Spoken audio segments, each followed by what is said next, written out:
आजकल young population में भी ये बीमारी का रिस्क बढ़ता जा रहा है, जिसको बोलते हैं हाइपरटेंशन।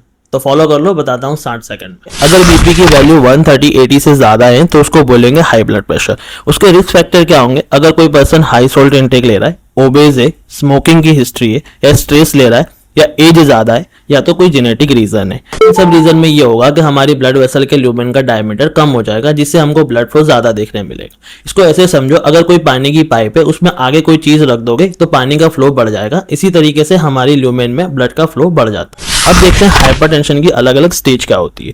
जब भी 120 या 80 से कम होगा उसको बोलेंगे नॉर्मल। बट अगर 120 to 129 है और 80 से कम है तो एलिवेटेड। 130 to 139 और 80 to 89 है तो उसको बोलेंगे स्टेज 1।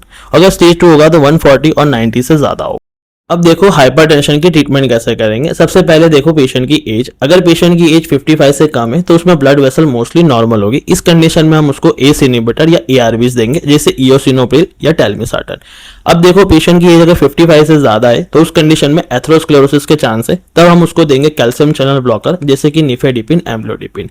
अब अगर पेशेंट को 1 महीने से दवाई देने के बाद भी बीपी कम नहीं हो रहा है तो अब हम इन दोनों ड्रग्स को साथ में देंगे। अगर ये दोनों ड्रग देने के बाद 1 महीने तक और बीपी कम नहीं हो रहा है तो हम उसमें ऐड करेंगे डायरेटिक, जैसे कि थायराइड डायरेटिक्स। अगर इसके बाद भी बीपी कम नहीं हो रहा है तो उसको बोलेंगे रिफ्रैक्टिव हाइपरटेंशन या रेजिस्टेंट हाइपरटेंशन। तब हम उस कंडीशन में ये 3 ड्रग देंगे, जिसको बोलते हैं फर्स्ट लाइन ड्रग। उसके साथ हम एड ऑन करेंगे स्पाइरिनोलेक्ट। अगर वीडियो अच्छी लगी है तो कमेंट में कुछ भी लिख सकते हो फॉर मोर डिटेल्स।